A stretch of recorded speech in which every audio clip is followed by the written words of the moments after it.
Daniel Rafecas es abogado, doctor en Ciencias Penales por la Universidad de Buenos Aires, juez de la Nación en lo penal y ahora es historiador también. Es polifacético. Está con ustedes el autor, vamos. Muchas gracias. Bueno.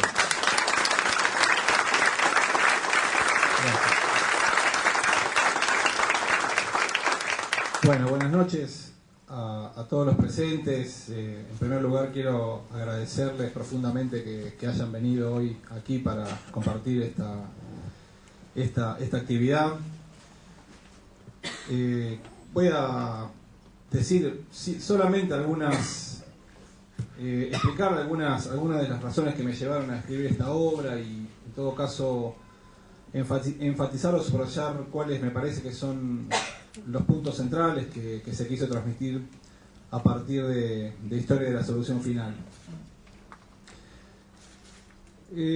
Como de algún modo quedó sentado en alguno de los pasajes de los que me precedieron en la palabra,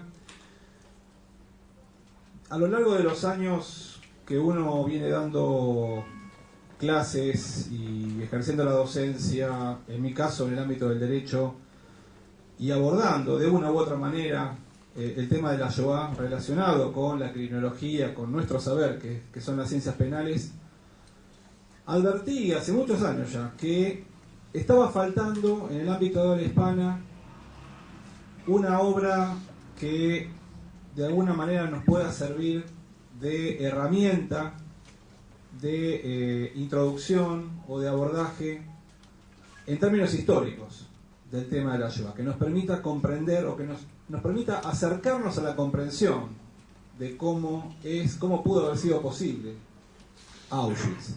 Y digo acercarnos a la comprensión porque hablar de comprender Auschwitz es algo, creo que es una tarea ímproba. Allí está en juego las grandes preguntas de la filosofía de siempre, ¿no? ¿Qué es el hombre? ¿Qué es la condición humana? Allí están la esencia del mal absoluto y también está la esencia del bien absoluto, ¿no? En los justos, en los mártires, en las víctimas. Por lo tanto, comprender Auschwitz es algo inaccesible yo creo que es inaccesible para el hombre. Pero sí, en todo caso, acercarnos un poco más a la comprensión. Y esta cuestión, esta pregunta básica, elemental, yo creo que precede claramente y lógicamente a todo abordaje que querramos hacer sobre Auschwitz desde cualquier ámbito del saber. Desde la educación, desde las ciencias políticas, desde la psicología, desde las ciencias sociales, desde la sociología, en fin, desde el derecho. Es decir, la regla en nuestro ámbito, por lo menos en los medios hispanoparlantes, la regla cuando un docente, valientemente decide incorporar a la currícula en secundarios, en terciarios, universidades, Auschwitz o la Shoah, lo hace directamente utilizando como bibliografía, los textos de autores que reflexionan sobre Auschwitz. Los hundidos y los salvados de Primo Levi, o Modernidad y Holocausto de Zygmunt Bauman, o El hombre en busca de sentido de Viktor Frankl, La violencia nazi de Enzo Traverso, y muchas otras obras que reflexionan sobre Auschwitz, dando ciertamente por descontado que el lector ya conoce cómo se llegó a Auschwitz. Y esto no es cierto. Y en ese lugar, por lo menos en nuestro medio, no tenemos obras, por lo menos obras accesibles, ¿no? Obras que no sean de 1500 páginas, como son los tratados de Friedlander o de Hilbert o de otros autores. La verdad es que a medida que fueron pasando los años y estas obras no aparecían, ustedes coincidieron conmigo de decir, bueno, alguien lo tiene que hacer.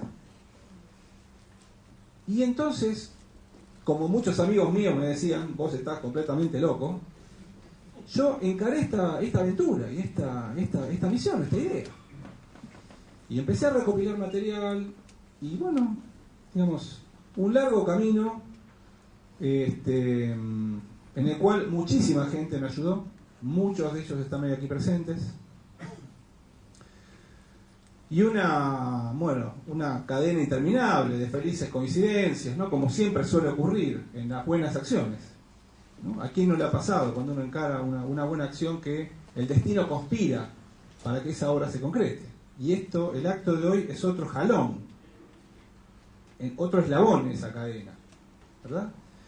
Y un jalón muy importante fue el encuentro con Carlos hace 1 año y medio, en el cual, alguien venía a presentarle la editorial a siglo XXI, nada menos, un material sobre un tema histórico de la Shoah de alguien que encima no era historiador, que era juez o docente universitario.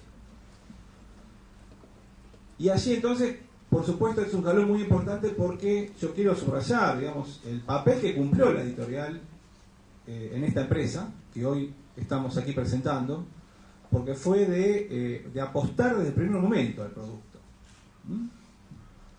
Y yo, por supuesto, cuando ustedes coincidirán conmigo, dicen, yo tengo este manuscrito, este ensayo, necesito una editorial. Y vamos a empezar por la que yo considero más prestigiosa. Después iremos a otras.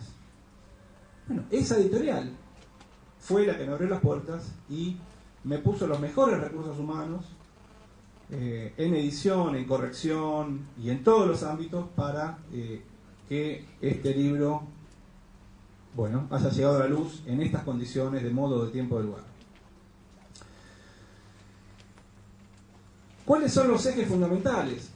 Yo creo que la primera cuestión, digamos, además de lo que acabo de explicar de la necesidad funcional de tener una obra de estas características, que en realidad tiene deliberadamente un nivel de discurso a medio camino entre una obra pura y duramente académica y una obra de divulgación masiva. Y tiene la sana ilusión o la sana ambición de alcanzar los dos ámbitos, el ámbito académico y también el ámbito de divulgación general.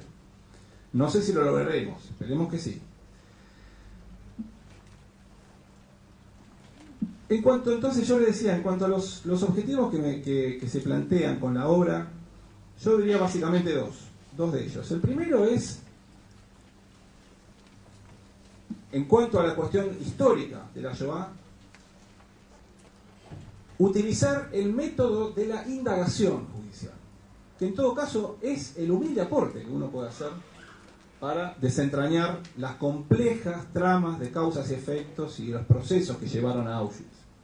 La indagación judicial, el método y el oficio de investigar, y en mi caso, y en el caso del equipo de profesionales y de compañeros que trabajan conmigo en el Juzgado Federal, con el antecedente de haber estado muchos años trabajando en la causa que se investigan crímenes de lesa humanidad en el contexto del primer cuerpo de ejército.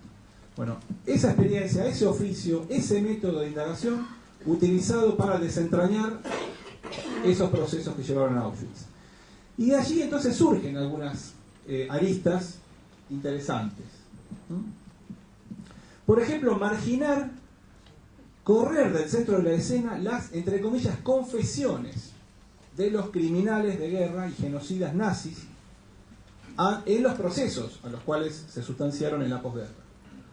Porque está muy claro, y el oficio judicial esto lo ve desde el primer momento, que detrás de esas aparentes y supuestas confesiones hay una estrategia muy astuta de mejorar la situación procesal y de intentar salvarse de la inevitable pena de muerte. Rudolf Höss, comandante de Auschwitz; Adolf Eichmann, jefe de asuntos judíos de la Gestapo; Otto Ollendorf, comandante del Einsatzgruppe D de fusilamientos en el este; y una larga lista de criminales que, entre comillas, confiesa. Franz Stangl, comandante de Soledad. ¿Qué es lo que hacen? Hay un denominador común en estas confesiones. Todos ellos adelantan, anticipan, antedatan la supuesta decisión de Hitler de dar inicio a la solución final. La antedatan 1 año, 6 meses. Claro, si provino la solución final mucho tiempo antes, su actuación de cada uno de ellos está absolutamente cubierta, según su parecer, cubierta por las órdenes que venían de la cúpula del régimen. Un análisis, corriendo entonces estas supuestas confesiones y haciendo un análisis y un desentrañamiento de los documentos y de las pruebas que son más fiables, demuestran que esa decisión final, como decía Mario al principio, vino un poco después y deja al descubierto que todos estos jerarcas y estos comandantes y estos funcionarios, cuando llegó el momento, tomaron decisiones individuales en pos del exterminio. Es decir, Rudolf Höss en Auschwitz construye Auschwitz I a fines de 1942 y el Búnker 1 y el Búnker 2 en marzo de 1942 por propia iniciativa.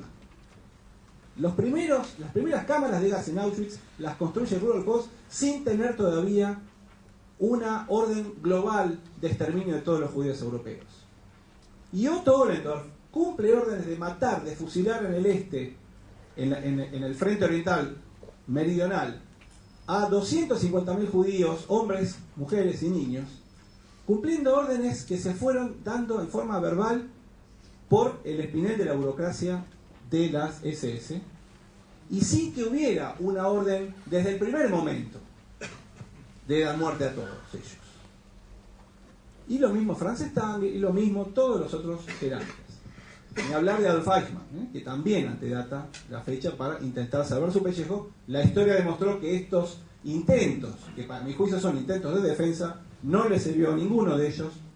Höss, Eichmann, Ollendorf fueron condenados a muerte, y Franz Stangl condenado a prisión perpetua porque había sido capturado y extraditado de Brasil luego de que Alemania aboliera la pena de muerte. La otra cuestión que me parece que es relevante, que mencionaron también Mario y Mario Sileoni, la cuestión es la refutación definitiva o aportar también al negacionismo y al relativismo de la Shoah. Acá hay un argumento y una estrategia del negacionismo y del relativismo que a mi juicio parece muy clara y que está en algún momento de la obra. ¿Por qué persiste? ¿Por qué hay sectores políticos? ¿Por qué hay grupos? ¿Por qué hay dirigentes en el mundo que niegan el Holocausto o que lo relativizan? A mi juicio, la Shoah es un obstáculo moralmente insalvable para volver a instalar el ideario del nacionalsocialista, los discursos del odio. Si hoy en día se quiere pretender instalar y difundir y sembrar la semilla nuevamente del ideario nazi, hay que hacerse cargo de las consecuencias a las que llevó el nazismo, que son los 6 millones de víctimas de judíos y muchas otras minorías también exterminadas y perseguidas. Como la Shoah es un obstáculo impresentable, es imposible de superar desde todo punto de vista, la estrategia es negarlo. La Shoah no existió, es imposible que haya ocurrido en estas condiciones, en Europa Central, a mediados del siglo XX, con esta velocidad, con estas características. Muy bien, el libro también entonces intenta hacer un aporte para el derrumbe y la refutación de esos planteos, yo diría de esos balbuceos ideológicos. Y quisiera terminar mis palabras diciendo a quién, en quién pienso especialmente y a quién le dedico el esfuerzo de haber hecho este trabajo, esta obra, y es sin lugar a dudas en todo caso el aspecto inesperadamente positivo que ha tenido mi acercamiento al tema de la Shoah, que es haber conocido y haber construido y tener en el tiempo el afecto de los sobrevivientes. Yo no me voy a cansar de decir que no he conocido, ni creo que vaya a conocer, hombres y mujeres tan sabios de los cuales uno puede aprender tanto como son los sobrevivientes de la Shoah, y su ejemplo, sus historias de vida, especialmente su humildad, su sabiduría, la verdad que es un tesoro que yo he tenido el privilegio y lo sigo teniendo de estar cerca de ellos, y Y bueno, la verdad que a ellos se lo dedico especialmente, más allá de que el libro, como decía, no es solamente mío, es por supuesto obra también de la editorial y de muchísima gente que ayudó, y de todos los historiadores que están citados en la obra, por supuesto. Si los sobrevivientes, mis amigos los sobrevivientes, acogen esta obra y consideran que esto es un aporte para reparar en algo el padecimiento de ellos, de sus familiares, del pueblo judío, ya con eso solo la obra va a estar más que justificada.